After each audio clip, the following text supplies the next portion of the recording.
रामानंद सागर के hit TV serial Shri Krishna के उन कलाकारों के बारे में बता रहे हैं जिन्होंने 31 साल पहले तो खूब लोकप्रियता बटोरी पर आज गुमनाम हैं और स्ट्रगल कर रहे हैं। धृतराष्ट्र का किरदार निभाने वाले एक्टर को जहां बी ग्रेड फिल्में करनी पड़ रही हैं, वहीं भीष्म पितामह बने एक्टर को उसके परिवार ने ही छोड़ दिया। श्री कृष्ण के यही 7 स्टार 31 साल से हैं गुमनाम। कोई बी ग्रेड फिल्में करने पर मजबूर तो कोई पाई पाई को तरसा। 90 के दशक में कई टीवी सीरियल ऐसे रहे जिन्होंने दर्शकों के दिलों पर राज किया। उन्हीं में से एक रहा रामानंद सागर का श्री कृष्ण। रामायण की तरह ही इस सीरियल को देखने के लिए लोग टीवी के सामने बैठ जाते। आज भी इसके कलाकार और किरदार लोगों के दिलों में बसे हुए हैं। कृष्ण के किरदार में स्वप्निल जोशी और सर्वदमन डी बनर्जी को खूब पसंद किया गया था। श्री कृष्णा में रामानंद सागर ने महाभारत का भी अहम हिस्सा दिखाया था। जिस तरह से उन्होंने कृष्णा और महाभारत की कहानी को पिरोया, उसने हैरान कर दिया था। श्री कृष्ण के सुकनी मामा से लेकर द्रौपदी और कुंती तक पॉपुलर हो गई थी, पर 31 साल बाद आज वो कलाकार गुमनाम है। किसी के पास काम नहीं है तो किसी को गुजारे के लिए अडल्ट फिल्में करनी पड़ रही हैं। गोविंद कर्ण। श्री कृष्णा में गोविंद खन्नी ने कर्ण का किरदार निभाकर खूब लोकप्रियता बटोरी थी, पर गोविंद खन्नी के पास आज काम नहीं है। हालांकि श्री कृष्णा के वक्त गोविंद खन्नी के पास काफी काम था। उन्होंने उस समय के लगभग सभी पौराणिक सीरियलों में काम किया था। सुनील नागर बने थे भीष्म पितामह, तंगी में परिवार ने भी छोड़ा। श्री कृष्णा में भीष्म पितामह बने सुनील नागर अब किस हाल में हैं? 3 साल पहले तक सुनील नागर की स्थिति इतनी खराब थी कि वह पाई पाई को तरस रहे थे। परिवार ने भी उनका साथ छोड़ दिया। कोरोना में तो सुनील नागर को आर्थिक मदद के लिए लोगों के सामने हाथ फैलाना पड़ा था। किसी को यकीन नहीं हुआ कि जो सुनील नागर भीष्म पितामह के किरदार से मशहूर हो गए थे, उनकी ऐसी हालत हो गई थी। सुनील नागर ने India.com को बताया था कि उन्हें काफी पैसा कमाया, जो खर्च हो गया और इंडस्ट्रीज में काम भी नहीं मिला। गुजारे के लिए उन्हें मुंबई वाला अपना घर बेचना पड़ा। सुनील नागर को कंगालों जैसी हालत देख परिवार और बेटे ने भी दुत्कार दिया।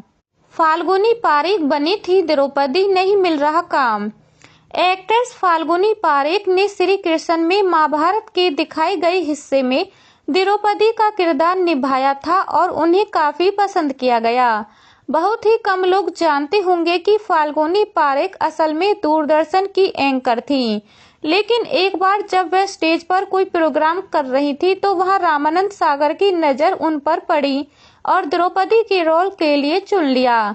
फाल्गुनी पारेख ने बाद में जय हनुमान, कानून और संस्कार लक्ष्मी जैसे कई टीवी सीरियल में काम किया। फाल्गुनी पारेख अब बेहद चुनिंदा काम कर रही हैं और स्क्रीन पर बेहद कम नजर आती हैं। लता हाई बनी थी कुंती, छोड़ दी एक्टिंग और अब सोशल वर्कर। श्री कृष्णा में लता हाई ने कुंती का किरदार निभाया था। कुंती श्री कृष्ण की बुआ और पांडवों की मां थी। इस किरदार में लता हाई छा गईं। फाल्गुनी पारेख की तरह लता हाई भी दूरदर्शन में एक न्यूज रीडर थीं। उन्होंने ऑल इंडिया रेडियो में अनाउंसर भी रहीं। श्री कृष्ण के अलावा लता हाई ने मेरे घर आई एक नन्ही परी, आलिफ लैला, जय संतोषी माँ जैसे टीवी सीरियल में काम किया, लेकिन बाद में उन्होंने एक्टिंग छोड़ दी और शोबिज की दुनिया से दूरी बना ली। वह एक कवयित्री और सोशल वर्कर हैं। तारकेश चौहान बने थे धृतराष्ट्र, अब अडल्ट फिल्में कर रहे हैं। श्री कृष्णा में धृतराष्ट्र के किरदार को भला कैसे भुलाया जा सकता है? इस किरदार को तारकेश चौहान ने निभाया था, काफी प्यार भी मिला था। बाद में उन्होंने B.R. चोपड़ा की महाभारत में भी काम किया था, पर एक समय के बाद तारकेश चौहान की ऐसी स्थिति हो गई कि काम मिलना बंद हो गया। तब गुजारे के लिए उन्हें अडल्ट फिल्में और वेब सीरीज का सहारा लेना पड़ा। अडल्ट वेब सीरीज की दुनिया में तारकेश चौहान को अब लोग बाबूजी या ससुर जी कहकर बुलाते हैं, क्योंकि वह वहां ज्यादातर यही किरदार निभाते हैं। तारकेश चौहान ने उल्लू ऐप की केयर टेकर, पलंग तोड़ सिसकियां, और इसके 3 सीजन में काम किया है। जेपी शर्मा बने थे सुकनी मामा, शमशान घाट में खाकर गुजारा। श्री कृष्णा में सुकनी मामा का किरदार निभाने वाले जेपी शर्मा आज एक्टिंग से दूर हैं और मार्केटिंग कोच बन चुके हैं। उन्होंने बहुत दुख झेले और काफी गरीबी के दिन देखे हैं। जेपी शर्मा ने एक इंटरव्यू में बताया था कि बचपन में पोलियो से ग्रस्त होने के कारण लोग उन्हें चिढ़ाते थे, जिसके बाद वह शमशान घाट में योग करने जाने लगे। आर्थिक स्थिति ठीक नहीं थी तो वह शमशान घाट में मृतकों के लिए रखा जाने वाला खाना खाकर पेट भरते थे। और अधिक जानकारी के लिए हमारे चैनल को लाइक, शेयर, सब्सक्राइब जरूर कीजिए।